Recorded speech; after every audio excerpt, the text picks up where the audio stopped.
Welcome to Youth, everyone. Go ahead and grab your journal as you make your way to your seat tonight. You guys, it's almost October. Are you ready? Some of you aren't ready. You guys have made it through almost a month of school. Isn't that amazing? No? You're 1 month closer to summer break already. This should be an exciting thing for you guys. Yeah, summer, when you're a kid in school, summer is pretty amazing. Let's be honest. It really is. Well, welcome to Youth. I'm super excited you're here. A few announcements. Anyone been to Autumn Fest last year? Was anyone at Autumn Fest last year? Okay, a few of you guys were. Pete, I don't think you were there. Oh, he says he was. I don't know if he was. Autumn Fest is happening a week from this Saturday. Some of you have signed up to volunteer and serve. Incredible. Some of you are going to attend for fun. That's also incredible. Some of you are going to bring your friends. Amazing. It's a completely free event. There's going to be free food. There's like all the inflatables. Everything's free. We're going to be giving away for the first 200 people. There's like Be Our Guest Chick-fil-A cards, so you guys get a free thing from Chick-fil-A. So it's just a really great event. It's from 2 to 5. It's here on campus, and all of you are invited. So I'm hoping to see Abby there. I know she would just absolutely have the best time there. Super fun. So definitely amazing.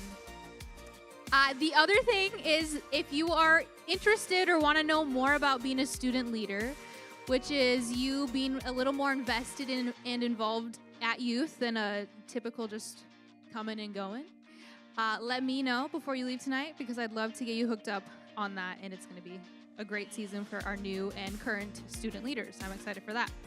Okay.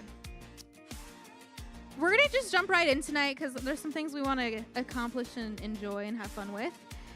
Instead of doing a question of the week tonight, the first student, if you don't have a phone, sorry, this is already going to stink for you. The first student to run up on stage here and show me their ePeg app on their phone wins. If you don't have it, now would be the time to download it. The first student up here with the ePeg app. She got it. She got it. Okay, let me know afterwards what kind of gift card you want. Okay, if you don't have the ePeg app, then download it, okay? It's amazing. Way to go, Callie. I will definitely get you something for that. Amazing. Okay, we are going to get into tonight's challenge. So, what I want you to do is I want you to just separate into groups. So, some of you guys kind of already stay where you are. That's totally fine. But I want you to separate into groups representing who you would be with for your normal small group leader. So, there's Ian and Pete. Maybe you guys just want to like go over there. If you're normally in Ellie's small group or my small group, you guys are just going to go over here together. So if you're normally in Ellie's small group or my small group, you're going to stand up now and you're going to go over here.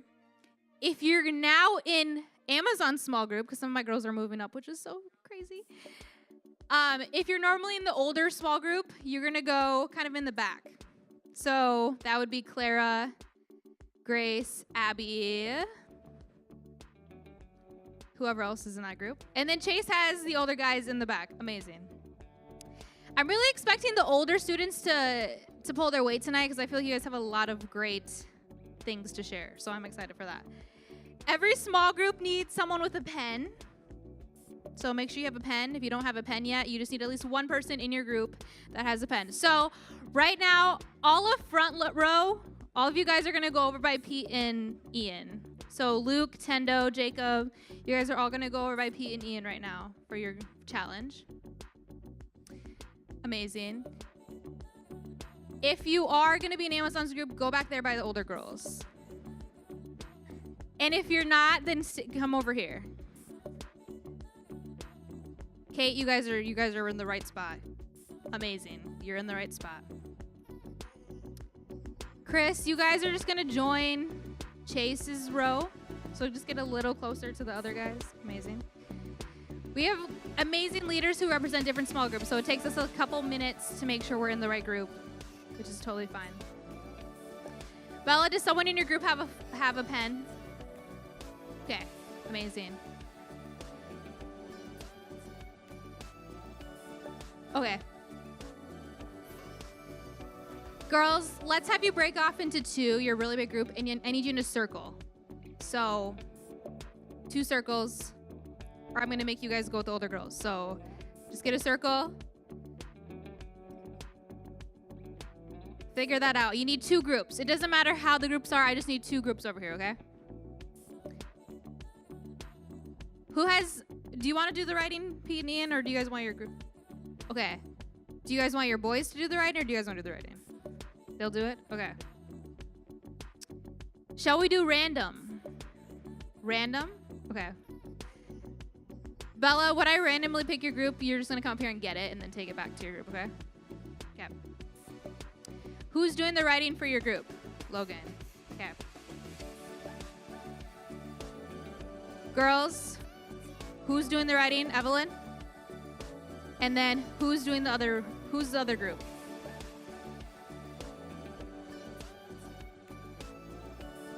Paper. I'm going to give you a piece of paper.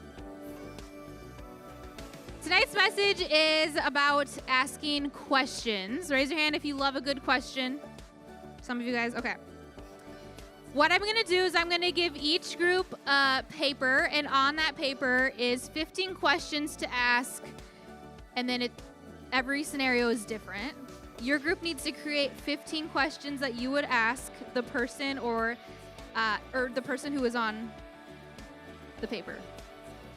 At the end, your small group leader, or if you don't have a small group leader with you tonight, someone from your group is going to bring up the list, and we're going to go through some of the most creative questions that you guys came up with.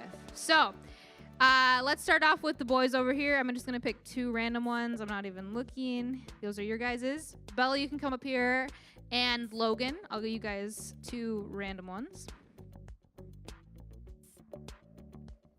That's for your group. You guys can start creating the questions right now. We're not in a rush. I just want you guys to maybe break out a little more if you feel like you need help. 2 girls from those groups who represent those groups. Who's the other group? You guys can start working on filling in the 15 questions. You're going to have to work together as a team, not just one person is writing them down. You're coming up with 15 questions together. I'm going to go around and see how you guys are doing, and then we will get back to here in just a few minutes.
Those are good questions. What else would you get?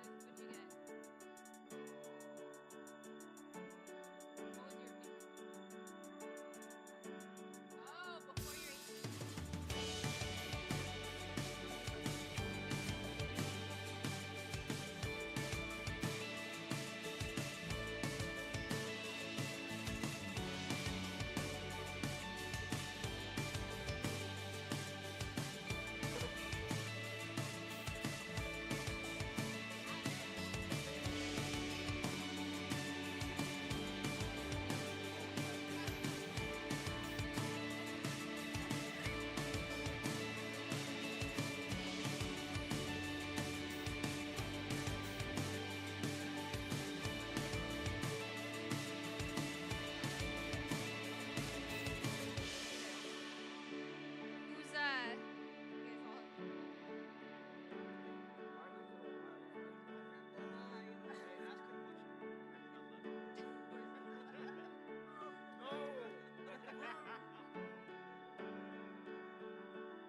I'm loving the questions that I'm seeing you guys come up with. We have a group that has 15 questions you'd ask your grandparents.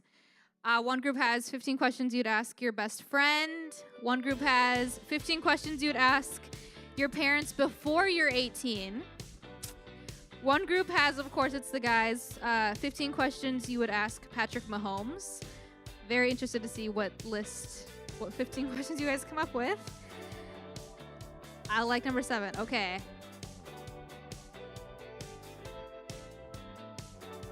Zoe has a question for Patrick Mahomes, but she doesn't have that list. One group has 15 questions they would ask their school principal. And one group has 15 questions you would ask a Chick-fil-A employee, which that one is very interesting, so I'm excited to see that one. I'll give you guys a few more minutes, like 2 or 3 more minutes to finish your list, and then make sure you send someone up from your list who has your list, and we're going to go through some of the fun questions you guys came up with.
Okay, 30 seconds, and then make your way with your list to the front.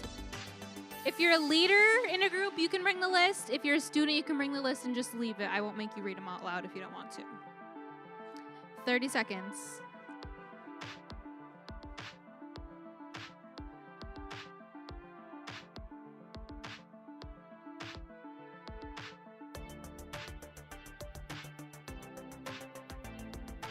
Okay, so there was 2 different ones that didn't get chosen. 15 questions to ask an employer at a job interview. So that would have been really helpful for anyone trying to look for a job. Or 15 questions to ask someone you're interested in. I bet you guys could have filled that list up real fast. Okay, leaders or students, go ahead and bring your lists up to me, and we are going to go through them together. If you're a student, I'll just take it for you. Thank you. Thank you. Okay, we got some guys over here. Chase is coming up. Kate, you can just bring me your list. It's okay if it's not completed. And then Evelyn, bring me your list. Do you like your list? Do you like the questions? Kind of. Kind of. Thank you, Kate. Okay, starting with Pete, nice and loud. You're going to say, what your list was, and then some of your favorite ones they came up with. All right, 15 questions to ask your grandparents. First one is, how old are you? The second one, why are you still working? 2 or 3, what was life like as a kid for you? 4, how many people did you reject growing up? And what was football like?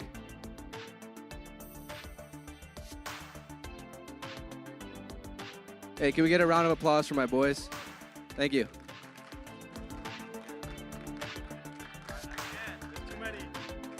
All right, so 15 questions to ask your friend. My favorite were, when are you gonna hop on, like for the game? Who's your crush? And where's your mom at?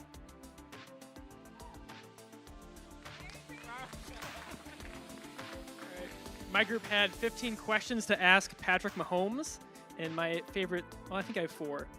1, how does it feel to know someone who's dating Taylor Swift? 2, why the NFL over the MLB, because he was drafted. Number 4, why is your number 15? And my favorite one, how do you lose to the Detroit Lions? Yeah, buddy. That's by far my favorite question. Well done, older guys. Well done. Well done.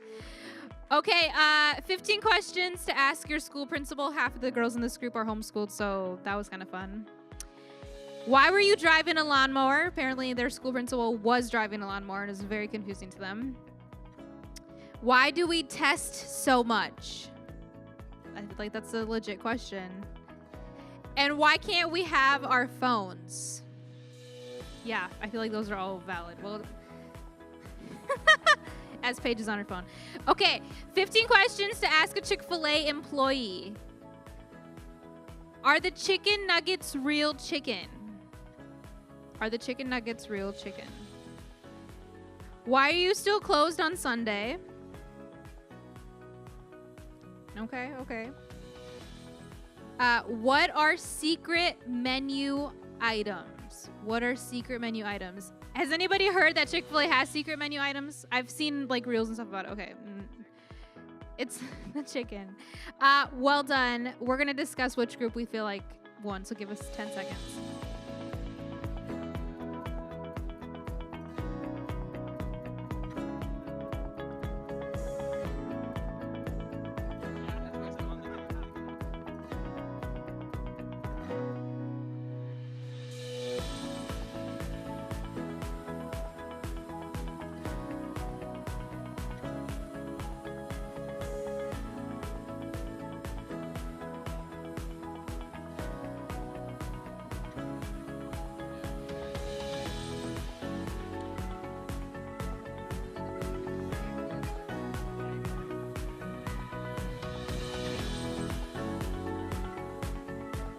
Okay, who was saying my name?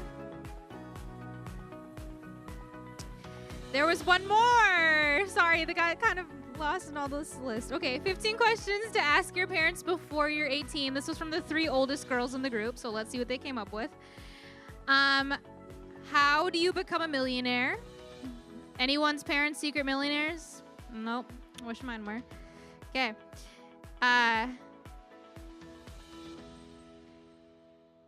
How did you manage having kids? How did you manage having kids? Kids is a lot of work. Maybe that's a lot of work, okay? I'll give you that one. I kind of gave them this idea, but actually probably came up with it before me. Great question to ask your parents before you're 18 is, do you have a will? Because you never know. Do they have a will? You never know. Good job, girls. That was amazing.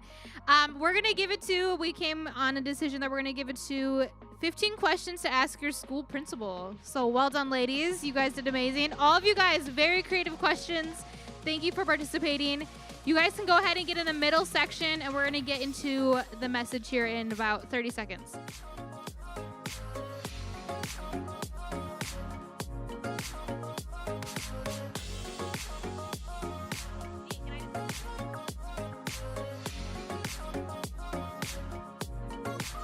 If you don't have your journal yet, you can go ahead and grab it. It's in that front of the back rows.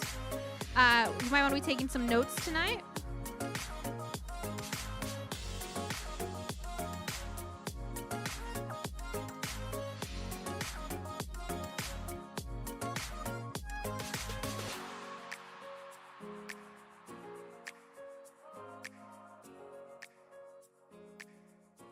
Okay, we're going to get into tonight's message. I'm just going to say this right now. If you're sitting next to someone and you like to talk to them a lot, maybe just move over one spot or just do your best to just be focused in for the next few minutes that we're talking, and then you're going to get into small groups where you can talk about questions and all the different things that we have. So Luke, Jacob, and Tendo are going to be on their best behavior right now. Okay, we are in week 2 of a new series, and the series is Nobody Said It Would Be Easy. We are learning from the book of Job, which is such an interesting, unique Old Testament book, and it has quite a few chapters in it, and it's just really interesting. In the book of Job, there are lots of conversations happening, which this whole series is about us as individuals, as Jesus followers, as students, as leaders, being able to have hard conversations with God, most importantly, with our parents if we're students. Even as adults, sometimes we have to have hard conversations with our parents. And then also being able to have hard conversations with the people in our lives, like our community of people. So maybe your small group, your friends, your siblings, school friends, all the things. So last week we learned that God knows us, and he knew Job, and he knew that even though Job's children and all that he owned, his wealth, would be taken away, he knew that Job would still remain faithful to him. He just knew that about Job because they had built a relationship together. Now, someone comes into the story and accuses Job of something. Does anyone know who the accuser is? We learned about it last week. Luke. Close. Jaden. Satan. Satan is known as the accuser. Why is Satan known as an accuser? Why? We kind of explained it just briefly last week, but what was he accusing? Micah. If you answer along the lines of what I'm looking for, yes. So he kind of likes to accuse people of the wrong things. Amazing. Logan, do you want to add any thoughts to that?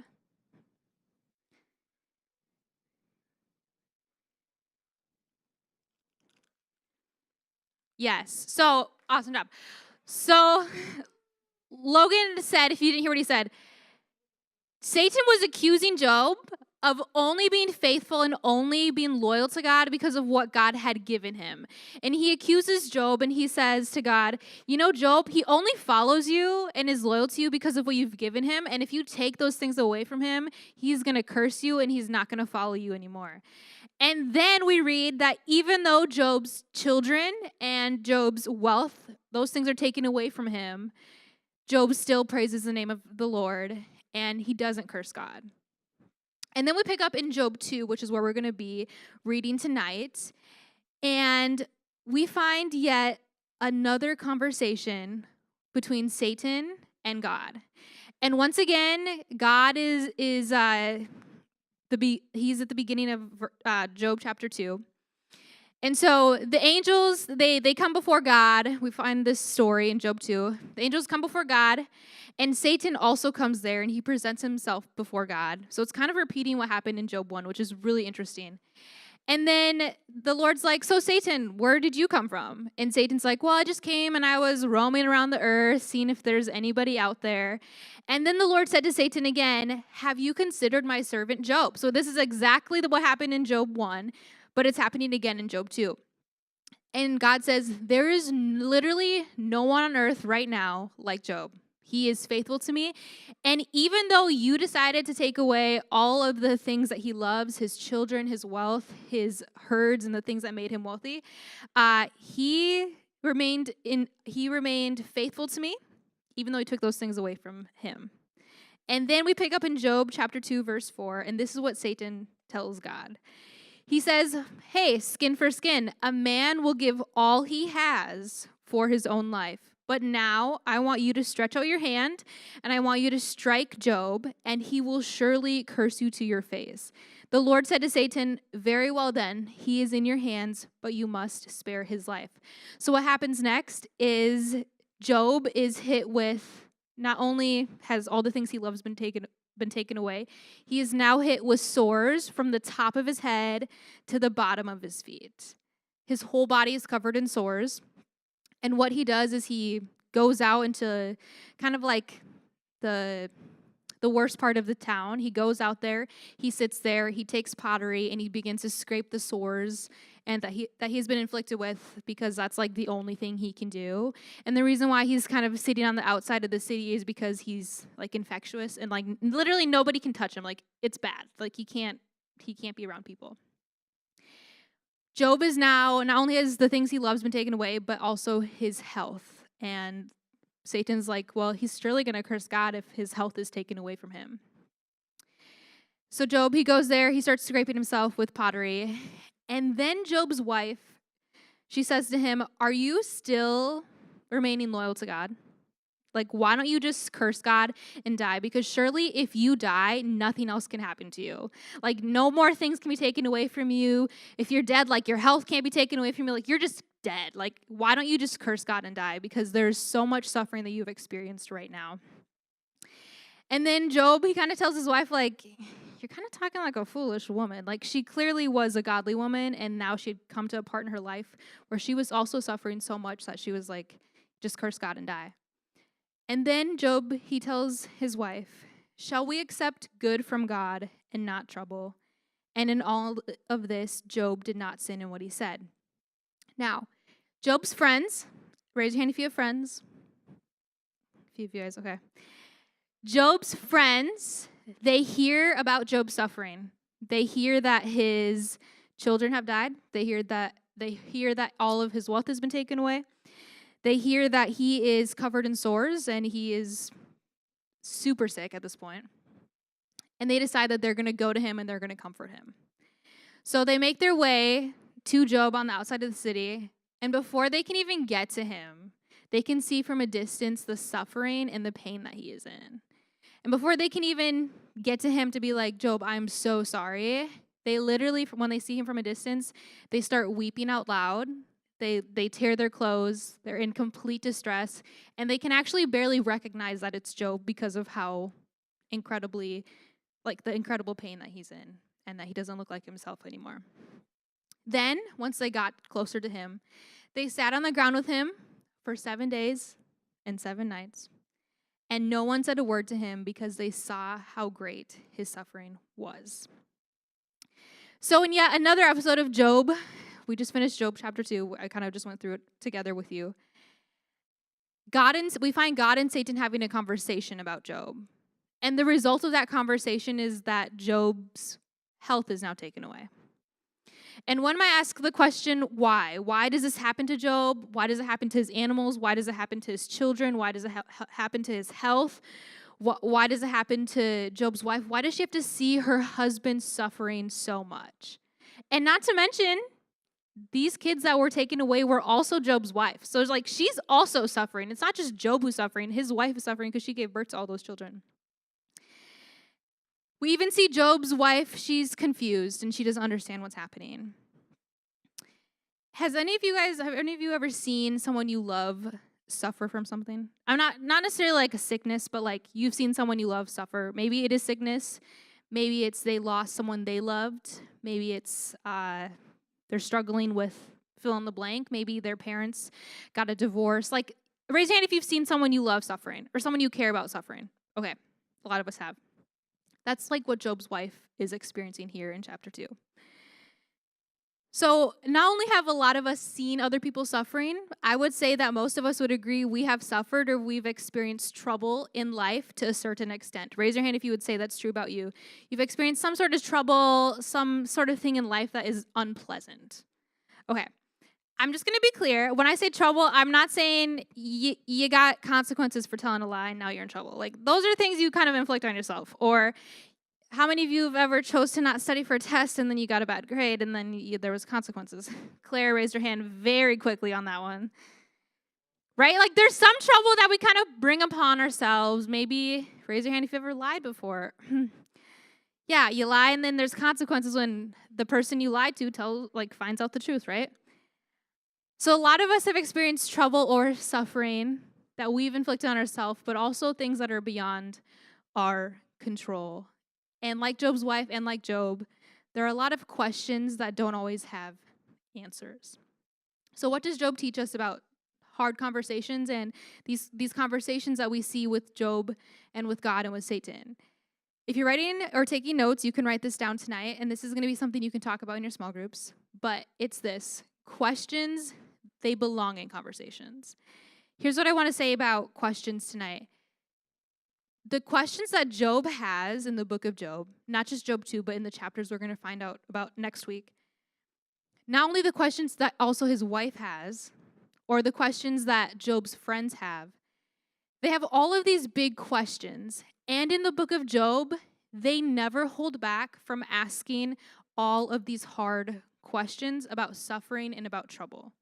They never hold back. And when I say if you want to go read Job, like the next chapters that follow, there's chapter after chapter after chapter about his friends and Job asking questions that they literally don't get answers to. And we'll learn more about that in the weeks to come. But questions about the trouble or suffering that you or someone you love is experiencing, those questions are completely okay to ask God. It's literally not a sin, and it's not something to be ashamed of if you're asking God hard questions because you don't have the answers to those questions. Like, why did my grandpa die? Or why are my parents no longer together? Or why do people say hurtful things? You guys, I was watching Kung Fu Panda last night, which is kind of like a low spot in my life, maybe. And I was watching the first one with Pete. And what are like the five, what are they called? Like the Furious Five. Basically, you guys know what I'm talking about, the Furious Five and Kung Fu Panda. They're saying the meanest things about the panda. What's his name again? Po. Sorry, I was going to say Pooh. They're literally just saying the meanest things about Po. And then they get to the top of the stairs and they like go inside and like Po's behind them. And like I literally started crying. I'm like, the things they said about Po, they were so mean and hurtful. Like, how could somebody say that? Like, if it was in real life, I would be bawling, okay? And it's like, I know it's kind of hard to compare Job suffering to someone saying something mean to you and you suffering, but like words really do hurt. And so that's just an example of like, you might be sitting here tonight and you're like, I can't say my grandpa's ever died. I can't say my parents are divorced. I can't say any of these things that I've suffered with, but like someone said some hurtful things to you and like you have some big questions about those hurtful things and you're going to bring them to God because questions belong in conversations. Yes, Micah. Did people say mean things on your bus? Not just mean things. Oof. Raise your hand if you just like wish you never had to ride the school bus again. Is there anybody? Yeah, a few of you guys. You're like the hurtful things that happened on that school bus. Oof. Okay. One thing I want to get to before we dismiss. One of the reasons I believe we hurt when other people hurt, or when someone else is suffering, like it hurts us, or we get all passionate and fired up when someone we love is hurting or suffering. I truly believe it's because God has given us a love for other people. What is one of his greatest commandments? First off, it's to love God, and then it's to love other people. So when Bella loves her friends so much, and then she sees someone saying just the meanest things to them, like, it's going to hurt her, and she's going to get a little, like, upset about that because God has given her a heart for people. There are 3 things that really get me upset when someone says something mean to people that I love. The first is a story. So raise your hand if you went to camp this year. Okay, a few of you guys did. So how many of you guys know the camp sessions kind of go like long at night? Okay. So it's probably about these guys right here. So it was at the end of a session that was like literally 3.5 hours long. And the younger guys had done such a great job at like really trying to pay attention, really listening, all the things, okay? And then it was literally time for the groups and everybody in the auditorium or the sanctuary to be dismissed. But they weren't dismissing them yet. Does anyone remember kind of like, oh, it's almost time to go, but then you guys are kind of kept there for a little bit longer. All that to say, these guys had done such a great job at listening and paying attention. And it was 3.5 hours into it, and I'm like, okay, I'm ready to go, and these guys are ready to go too. And they're in the back, and they're doing their best at being quiet. And next thing you know, there's an adult who's not in our group, and he comes over, and he's like starting to tell these guys, like, hey, you guys need to be quiet. You need to sit down. You need to listen, blah, blah, blah, blah, blah. Guys, I was right there, okay? Nobody needs to be telling my students what to be doing, okay? And not to mention, they were being so good up until that point. Like, they were ready to leave. And so when I say I got a little fired up and a little upset, I got a little fired up and a little upset. And I went over them like, no, I got this. Bye-bye. Okay, then I told my guys, like, okay, we just got to be quiet for a few more minutes and then you can be dismissed. But, like, if you really want to get me fired up and upset, tell my students to do something that they're already doing a really great job at, like correcting them. Oh, it gets me a little fired up. It also gets me fired up when someone says something really stupid to my husband. When you're married or in a relationship, raise your hand if you're in a relationship. Like if someone says something really stupid and mean to your spouse or your girlfriend or Vanessa or whoever, like you're going to get a little upset, okay? Like they need to be called to repentance because that's not okay. I'm just saying. Tate? Callie gets upset when someone says something mean about her boyfriend, but we won't go there. It also gets me upset, a little fired up, a little passionate when someone says something about this church or about this youth group that they don't like, or about students that they don't like, or about someone not doing a good enough job. Like that also gets me fired up because I love this place and I love these people and I love these leaders and I love you guys as students.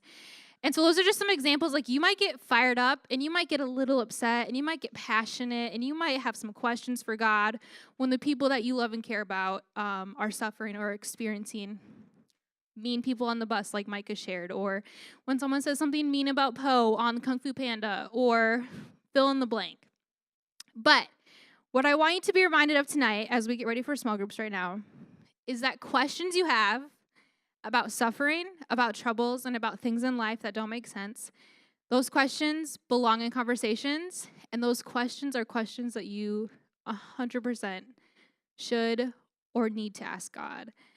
And you might not have answers, and I really am going to emphasize this next week. It's going to be a great message, and I hope you're here. But I just want you to know that it's okay to ask God those questions, because growing up as a teenager, actually a lot of my life as a teenager, I just thought like if I asked God a question about suffering or about something that I was experiencing, I just thought I was a bad person, like that I didn't have enough faith to believe that something good could come from it.